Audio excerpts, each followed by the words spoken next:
शिव पुराण विदेश्वर संहिता 15वां अध्याय। देश, काल, पात्र और दान का विचार। ऋषियों ने कहा, समस्त पदार्थों के ज्ञाताओं में श्रेष्ठ सूत जी हमसे देश, काल और दान का वर्णन करें। देश का वर्णन। सूत जी बोले, अपने घर में किया देव यज्ञ शुद्ध ग्रह के फल को देने वाला होता है। गौशाला का स्थान घर में किए गए देव यज्ञ से 10 गुना, जबकि जलाशय का तट गौशाला से 10 गुना है। एवं जहां तुलसी, बेल और पीपल वृक्ष का मूल हो, वह स्थान जलाशय तट से भी 10 गुना महत्व देने वाला है। देवालय उससे भी अधिक महत्व रखता है। देवालय से 10 गुना महत्व रखता है तीर्थ भूमि का तट। उससे भी श्रेष्ठ है नदी का किनारा, तथा उसका 10 गुना उत्कृष्ट है तीर्थ नदी का तट। इससे भी अधिक महत्व रखने वाला है सप्त गंगा का तट, जिसमें गंगा, गोदावरी, कावेरी, ताम्रपर्णी, सिंधु, सरयू और रेवा नदियां आती हैं। इससे भी 10 गुना अधिक फल समुद्र का तट, और उससे भी 10 गुना अधिक फल पर्वत चोटी पर पूजा करने से होता है। और सबसे अधिक महत्व का स्थान वो होता है जहां मन रम जाए। काल का वर्णन। सतयुग में यज्ञ, दान आदि से संपूर्ण फलों की प्राप्ति होती है। त्रेता में तिहाई, द्वापर में आधा, कलयुग में इससे भी कम फल प्राप्त होता है। परंतु शुद्ध हृदय से किया गया पूजन फल देने वाला होता है। इससे 10 गुना फल सूर्य संक्रांति के दिन, उससे 10 गुना अधिक फल तुला और मेष की संक्रांति में, तथा चंद्र ग्रहण में उससे भी 10 गुना फल मिलता है। सूर्य ग्रहण में उससे भी 10 गुना अधिक फल प्राप्त होता है। महापुरुषों के साथ में वह काल करोड़ों सूर्य ग्रहण के समान पावन है, ऐसा ज्ञानी पुरुष मानते हैं। पात्र वर्णन। तपोनिष्ठ योगी और ज्ञान निष्ठ योगी पूजा के पात्र होते हैं, क्योंकि ये पापों के नाश के कारण होते हैं। जिस ब्राह्मण ने 24 लाख गायत्री का जाप कर लिया हो, वह भी पूजा का पात्र है। वह संपूर्ण काल और भोग का दाता है। गायत्री के जाप से शुद्ध हुआ ब्राह्मण पर पवित्र है।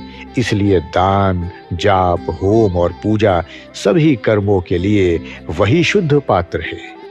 स्त्री या पुरुष जो भी भूखा हो, वही अन्न दान का पात्र है। जिसे जिस वस्तु की इच्छा हो, उसे वह वस्तु बिना मांगे ही देती जाए, तो दाता को उस दान का पूरा फल प्राप्त होता है। याचना करने के बाद दिया गया दान आधा ही फल देता है। सेवक को दिया दान चौथाई फल देने वाला होता है। दीन ब्राह्मण को दिए गए धन का दान दाता को इस भूतल पर 10 वर्षों तक भोग प्रदान करने वाला है। वेद वेता को दान देने पर वह स्वर्ग लोक में देवताओं के वर्ष से 10 वर्षों तक दिव्य भोग देने वाला है।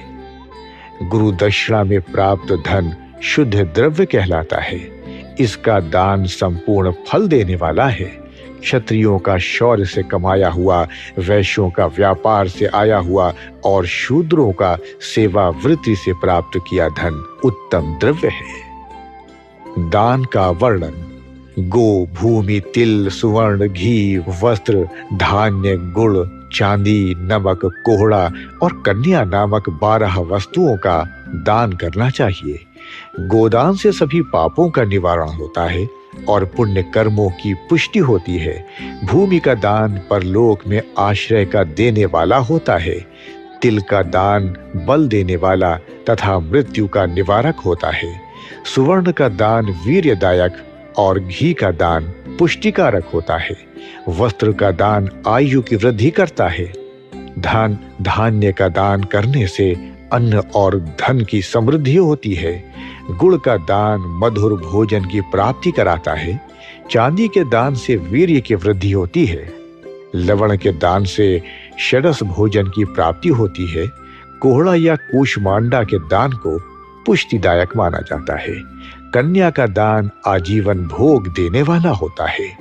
जिन वस्तुओं से श्रवण आदि इंद्रियों की तृप्ति होती है, उसका सदा दान करें। वेद और शास्त्र को गुरुमुख से ग्रहण करके कर्मों का फल अवश्य मिलता है। इसे ही उच्च कोटि की आस्तिकता कहते हैं।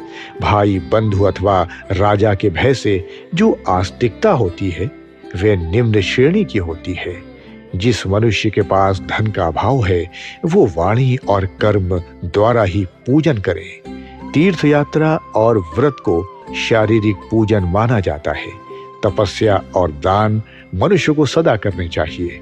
देवताओं की तृप्ति के लिए जो कुछ दान किया जाता है वह इस प्रकार के भोग प्रदान करने वाला है।